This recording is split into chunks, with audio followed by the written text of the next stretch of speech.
ప్రతి ఒక్కరూ యేసుక్రీస్తు నిజమైన దేవుడు అని ప్రతి ఒక్కరూ తెలుసుకోవాలని ఆయన సంకల్పం.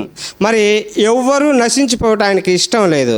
మరి ఆకాశ పక్షులను చూడి, అవి విత్తవు, కోయవు, పంటను కూర్చుకొనవు, ఆయనను వాటిని మీ పరలోకపు తండ్రి పోషించుచున్నాడు కదా, వాటికంటే మీరు బహు శ్రేష్ఠులు కదా అంటున్నాడు.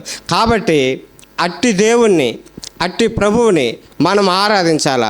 సర్వమానవాళి నిమిత్తము ఆయన గొర్రెపిల్లగా ఈ లోకానికి వచ్చి తన యొక్క రక్తాన్ని చిందించి సర్వమానవాళికి ఉన్న పాపాన్ని తీసివేశాడు.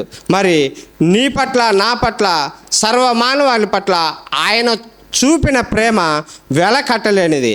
మరి దావీదు మహారాజు అంటున్నాడు, నేను పిండమనై ఉండగా నీ కన్నులు నన్ను చూసెను అంటున్నాడు. మరి ఆయన ఏర్పరచుకోక ముందే, మరి తల్లి గర్భంలో ఉన్నప్పుడే ఆయన సంకల్పం ఏదో ఉందన్నమాట. మన పట్ల ఏదో సంకల్పము ఉంది. మరి అట్టి మహాదేవుణ్ణి మరి దావీదు మహారాజు అంటున్నాడు, కొండల తట్టు నా కన్నులెత్తి నేను చూస్తున్నాను, సహాయం నాకు ఎక్కడి నుండి వస్తుంది? ప్రభువా, నీ వల్లనే నాకు సహాయం వస్తుంది కదా అంటున్నాడు. మరి నరులను ఆశ్రయించుట కంటే, నరులను నమ్ముట కంటే యెహోవాను ఆశ్రయించుట ఎంతో మేలు.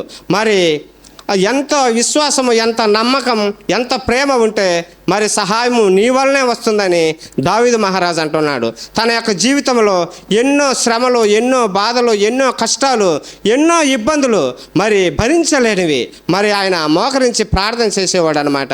మరి దావీదు మహారాజు అంటున్నాడు, దేవా, నా దినములు సబ్బు నొరగవలే గతించిపోతున్నాయి అంటున్నాడు.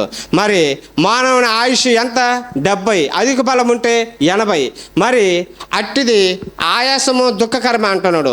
మనము మరి ఇంకొక మాట అంటున్నాడు భక్తుడు, రేపేమి సంభవింపబోనో నీకు తెలియనా, నీ జీవం ఏపాటిది, నువ్వు అంతలో కనబడి అంతలో మాయమయ్యే ఆవిరి వంటి వారం. మనం ఎంతటి వారము?